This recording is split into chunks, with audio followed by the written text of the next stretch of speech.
9 শ্রমিক সহ ওভারলোডের পাথর বোঝাই টিপার আছড়ে পড়ে খাদে। বন বিভাগের করিমগঞ্জ ডিভিশনের অন্তর্গত কালাইন রেঞ্জে চাঞ্চল্যকর ঘটনা। গুরুতর আহত হয়ে চিকিৎসাধীন যুবক যুবতী সহ 9 শ্রমিক। সম্প্রতি 9 শ্রমিক সহ ওভারলোডের পাথর বোঝাই টিপার আছড়ে পড়ে খাদে। এতে গুরুতর আহত হয়ে চিকিৎসাধীন 9 শ্রমিক সহ টিপার চালক।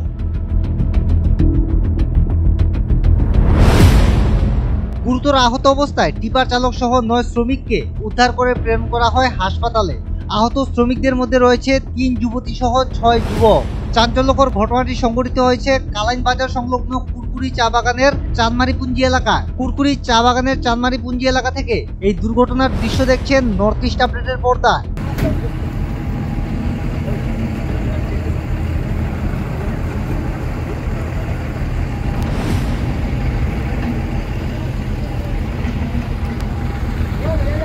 শ্রমিক সহ পাথর বোঝাই টিপার খাদে আছড়ে পড়ায় চালক সহ 9 শ্রমিক হয়েছেন আহত।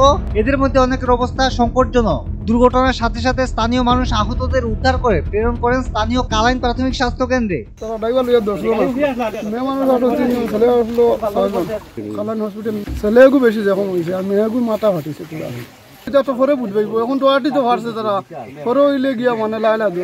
প্রত্যক্ষদর্শীদের মতে চা বাগানের চাঁদমারিপুঞ্জি এলাকায় আচমকা ট্রিপারটি নিয়ন্ত্রণ হারিয়ে আছড়ে পড়ে খাদে।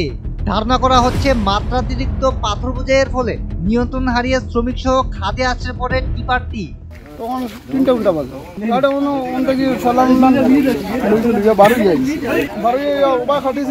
গাড়ি ঘুরাইতে পারছে ফ্রি হয়ে গেছে আমার ঘুরাইতে পারছে। নর্থ ইস্ট আপডেটের পর্দায় দেখতে পাচ্ছেন কিভাবে ওভারলোডেড পাথর নিয়ে যাতায়াত করছে টিপা। বন বিভাগের করিমগঞ্জ ডিভিশনের অন্তর্গত কালাইন রেঞ্জের অধীনে থাকা বিভিন্ন কোয়ারি থেকে প্রতিনিয়ত বেরোচ্ছে ওভারলোডেড পাথর বোঝাই টিপার ও ট্রাক। ফলে প্রতিনিয়ত সংঘটিত হচ্ছে দুর্ঘটনা। এমন অবস্থায় প্রয়োজন রয়েছে প্রশাসনের সঠিক পদক্ষেপ গ্রহণ করা।